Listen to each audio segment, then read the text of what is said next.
અમદાવાદ જિલ્લાના વિરમગામ, દેત્રોજ, રામપુરા, માંડલ અને સાણંદ તાલુકાના વીજ લાઇન અસરગ્રસ્ત ગામોના ખેડૂતો આજે અમદાવાદ કલેક્ટર કચેરીએ પહોંચીને આવેદનપત્ર પાઠવ્યું હતું.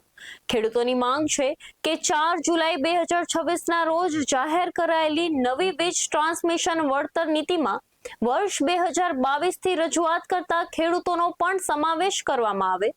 ખેડૂતોનો આક્ષેપ છે કે હાઈ ટેન્શન લાઇન અને ટ્રાન્સમિશન ટાવરના કારણે તેમની જમીનોને કાયમી નુકસાન થયું છે, છતાં નવી નીતિનો લાભ મળ્યો નથી.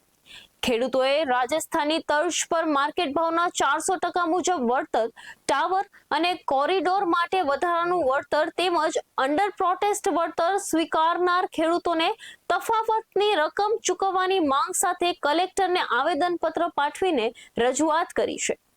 વીજ લાઇન અસરગ્રસ્ત ખેડૂતોની કલેક્ટરને રજૂઆત છે. અમદાવાદના વિરમગામ, સાણંદ, દેત્રોજ અને માંડલ સહિતના ખેડૂતો આજે ફરી એકવાર આક્રોશ સાથે કલેક્ટર કચેરી પહોંચીને આવેદનપત્ર પાઠવ્યું છે.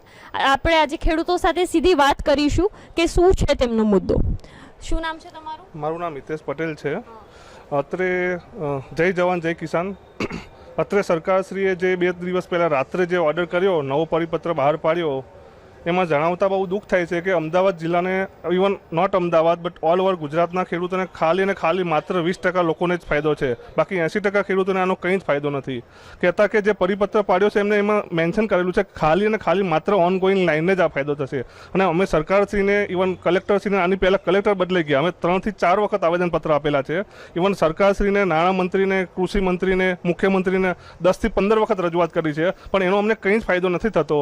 અને દુઃખદ સાથે જણાવવાનું થાય છે કે આમાંથી ખેડૂત જગતનો તાજ આજે હજુ પણ દુઃખિત છે એમ. તો બસ સરકારશ્રીને અગેન વિનંતી છે કે આ ઓર્ડર પરિપત્ર છે 2023થી એપ્લિકેબલ થાય તો ગુજરાતના તમામ ખેડૂતોને આનો ફાયદો થાય. શું નામ છે તમારું? મારું નામ પિયુષ પટેલ છે અને આ power grid high tension line છે, એનો મુદ્દો છે. એમાં એવું છે કે 2023થી અમે લડત ચાલુ રાખીએ છીએ અને કલેક્ટર સાહેબ અને મુખ્યમંત્રી અને ઉર્જા મંત્રી સાહેબ બધા એ જ કહે છે કે તમે અત્યારે વાંધા સાથે વળતર લઈ લો, પછી તમને લાભ મળશે. પણ આ નવા પરિપત્ર બહાર પડ્યો એમાં અમને કોઈ લાભ નથી. અમારી મુખ્ય માગણીઓ એ છે કે 2023થી આ પરિપત્ર લાગુ કરવામાં આવે. જે થાંભલાના જે 200% આપે છે એની જગ્યાએ 400%, રાજસ્થાનની અંદર 400% આપે છે, અહીંયા 200% આપે છે, તો 400% લેખે આપવામાં, વળતર આપવામાં આવે.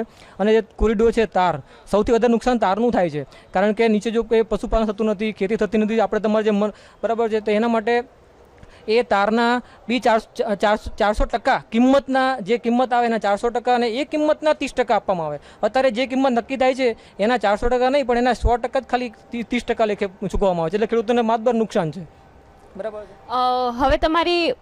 હવે તમારી અગર સરકાર માંગણીઓ પૂરી નહીં કરે તો આગળની રણનીતિ શું હશે તમારી? જો સરકાર અમારી આ છેલ્લી વખત રજૂઆત કરવા આવ્યા હતા, સરકાર જો અમારી માગણીઓ નહીં સ્વીકારે તો અમે ગામ જઈ અને એક ગામની અંદર આપણે અમદાવાદ જિલ્લાનું આંદોલન ઉપર છાવણી અમે તૈયારીઓ કરી દઈશું. હવે